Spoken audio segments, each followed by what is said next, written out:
So we both worked at Azul Systems, which was a startup. Crikey, how long ago? Well, it was like 8 years ago for me. Yeah. And I started there in 2008, and Andy actually left by then. Yeah. But it was a cool company to work at, lots of great people, and we had this tradition that whenever anybody left, we'd have a leaving party.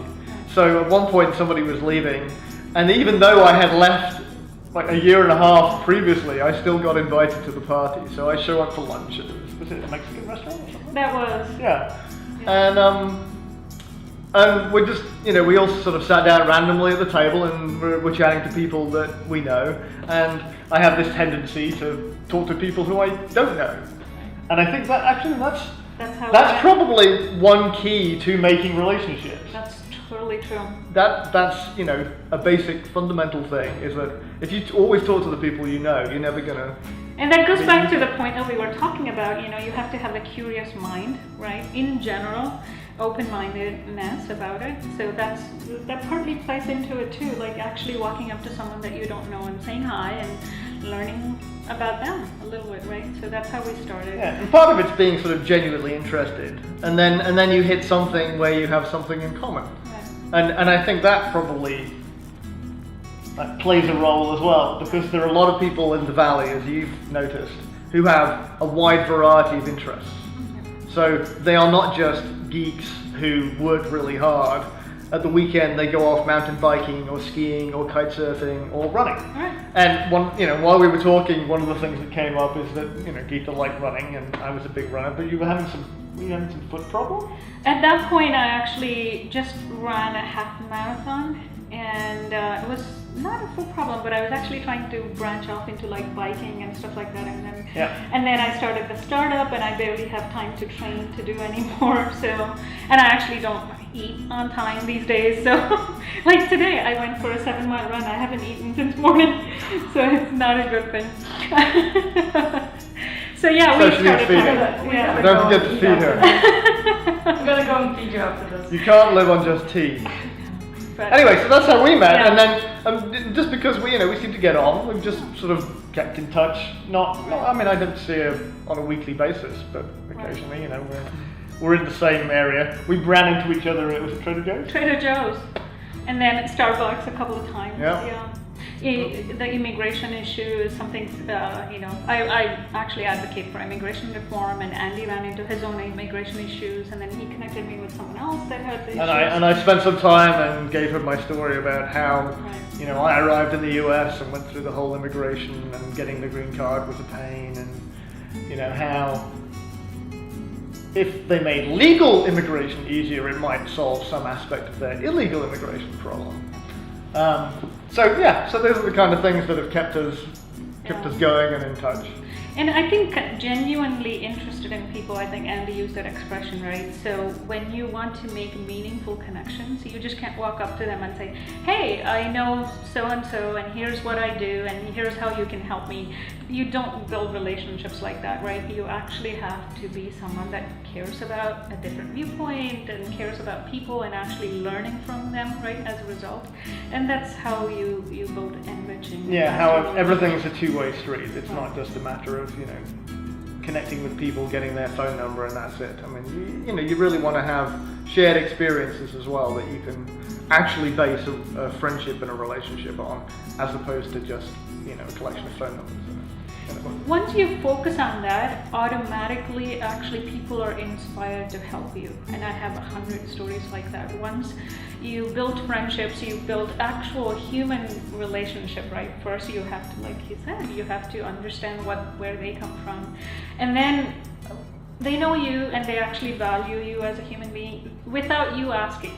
They actually are inspired and motivated to help you and open doors for you. And that happened to me countless number of times.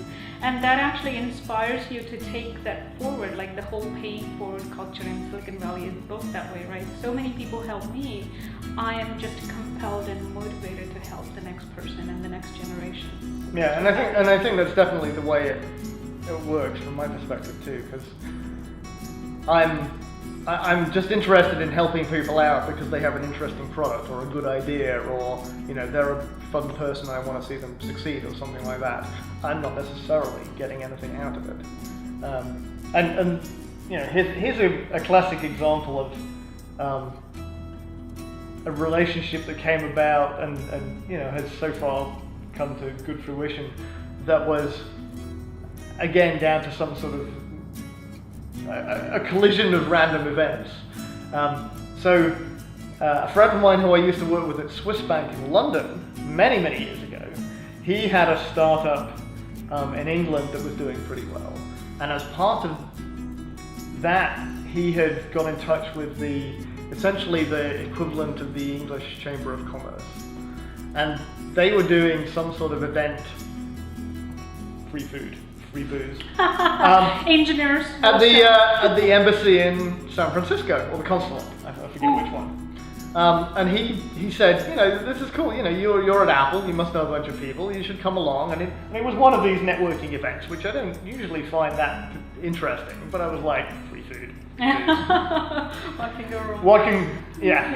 Can't be bad. I mean, even if nothing interesting goes on, I've got free food.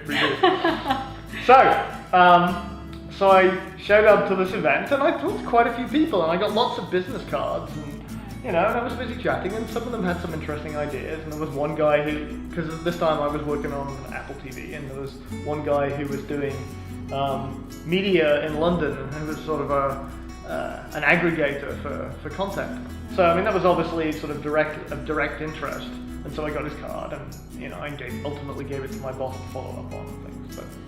But that actually wasn't the interesting one, because I bumped into this lass by the name of Alexandra, and we were chatting, and she was unusual because she was British, but she had been born in Jamaica, which just kind of made her unusual. And so we were chatting, and I've lived in random countries, so the fact that I've moved around a lot and have lived different places makes me interested in other people who have lived and moved around in various places, because I think those of us, and funnily enough it includes the three of us, those are people who have moved around countries.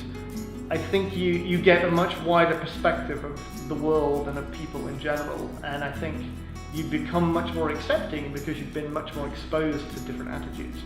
So anyway, we were just chatting away, and then at some point either I or she started talking about kite surfing because she'd been trying it, and I was like, yeah, this is perfect, because I'm hanging out with these group of folks who go to Maui or go to random places, and we talk about business and we talk about kite surfing, and I mean, you'd be perfect, so you should come along. So we kept in touch, and I put her in touch with Bill and Co when she came on the next trip, and had a great time, and it was all fun. And ultimately, I think, as far as I know, Bill ended up investing some money in her.